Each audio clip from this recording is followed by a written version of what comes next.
ही भारतभूमी एकेकाळी आर्यभट्ट ते पतंजली पर्यंतच्या तत्वज्ञांनी परिपूर्ण होती. इथेच गणित, भूमिती, अवकाशशास्त्र, अर्थशास्त्र यांच्या आकलन होत होते, तर कधी येथेच गार्गीचे ज्ञान जनमानसात ऐकू जात होते. परंतु पुढे जेव्हा इथल्या सिंधू नदीच्या त्या निर्मळ पाण्यावर रक्त माखलेल्या तलवारी 14व्या शतकात धुतल्या गेल्या, तेव्हा इथल्या या पावनभूमीवर पहिलं इस्लामी पाशवी आक्रमण येऊन ठेपलं ते मुहम्मद बिन कासिम नावाचं, ज्याने येथील हिंदूंना काफिर म्हणत त्यांच्या कत्तली केल्या. आई बहिणींच्या पत्रांवर हात टाकला, सगळीकडे जणू अत्याचाराची सावटच पसरवली.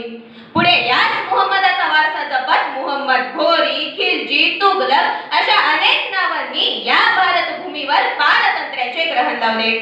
तेव्हा त्या ग्रहणाला बाजूला सारत छत्रपती शिवाजी महाराजांनी स्वातंत्र्याची नवी ज्योत पेटवली, ती स्वराज्याची स्थापना करूनच, ज्यामुळे पुढे 17व्या शतकात पुण्यश्लोक अहिल्याबाई होळकरांच्या हाताने मुहूर्तमेढ रोवली गेली, ती एका नव्या सांस्कृतिक राष्ट्रवादाची.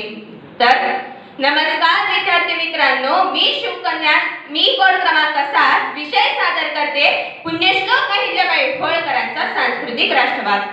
पहा विद्यार्थी मित्रांनो, जगात उपलब्ध असणाऱ्या प्रत्येक संस्कृतीमध्ये काही ना काहीतरी विचार व नियमने असतात, ज्यात हे विचार व नियमने नेहमीच आदर्श स्वरूपाचे असतात. अर्थात संस्कृती म्हणजे काय, तर बौद्धिक, कलात्मक आणि विविध सामाजिक आदर्शांची एकत्रित बांधणी म्हणजे संस्कृती होय.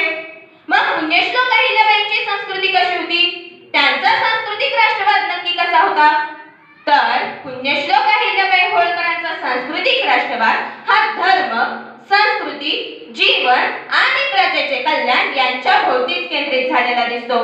म्हणूनच अहिल्याबाईंनी आपल्या संपूर्ण आयुष्यात जो अफाट दानधर्म केला आहे, त्याच्या मागचा मूळ उद्देश हा काही व्यक्तिक स्वार्थाचा नसून प्रजाहितासाठीच दिसून येतो.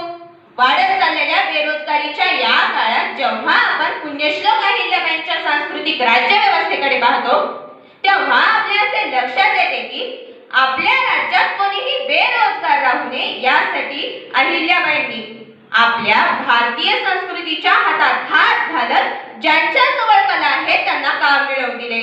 कारागिरांना असंख्य मूर्ती बनवायला लावल्या, विणकर व कोष्टी लोकांना अन्न, वस्त्र, निवारा तसेच उद्योगासाठी पैसा व माल विकण्यासाठी बाजारपेठ उपलब्ध करून देऊन कापड उद्योग भरभराटीस आणला, ज्याचा परिणाम म्हणजे अहिल्या काळातील माहेश्वरी साडी आज सुद्धा तितकीच प्रसिद्धीस पावते. आज संविधानाच्या 75 वर्षानंतर सुद्धा जेव्हा आपण न्यायदानात होणारा उशीर, प्रतिपक्षाकडील पद पाहून भरमसाठ पैशाने काही प्रमाणात विक्री होणारा न्याय जेव्हा मी पाहते, तेव्हा मला पुण्यश्लोक अहिल्याबाईंच्या सांस्कृतिक राष्ट्रवादातील न्यायदानाची ती प्रक्रिया आठवते, ज्या प्रक्रियेमध्ये समोरील व्यक्तीचे कसल्याही प्रकारचे पद न पाहता न्याय म्हणजे निरपेक्ष न्यायच हे तत्व विनाविलंब वापरले जायचे. आता पहा विद्यार्थी मित्रांनो, या देशात हिमालयाच्या केदारनाथ पासून ते दक्षिण रामेश्वर पर्यंत आणि पूर्वेच्या जगन्नाथपुरी पासून ते पश्चिमेच्या द्वारकेपर्यंत आज आपल्याला पुण्यश्लोक अहिल्याबाईंचे कार्य पसरलेले दिसून येते, ज्यात त्यांनी केलेल्या बांधकामाद्वारे त्या त्या प्रदेशात रोजगार तर उपलब्ध करून दिलाच, सोबतच आपल्या भारतीय संस्कृतीतील स्थापत्य कलेची जोपासना सुद्धा त्यांनी केली. पुण्यश्लोक अहिल्याबाईंच्या कामाचा आवाकाच एवढा मोठा होता की पातळवटांच्या चिन्नीच्या टिकटिकीमुळे मराठीत चालू दे होळकरी टाकी ही एक म्हणच जणू रूढ झाली होती. आता शेवटी जाता जाता मला पुण्यश्लोक अहिल्याबाई होळकरांच्या सांस्कृतिक राष्ट्रवादाबद्दल व त्यांच्या जीवनाबद्दल एवढेच म्हणावेसे वाटते की ती सत्ताधारी होती पण ती सिंहासनावर नव्हती. ती सत्ताधारी होती पण ती सिंहासनावर नव्हती. ती राजकारणी होती पण ती सत्तेच्या चढाओढीत नव्हती. ती पेशव्यांशी निष्ठावंत होती पण त्यांच्या पुढे नतमस्तक नव्हती. ती व्रतस्थ होती पण ती संन्यासिनी नव्हती.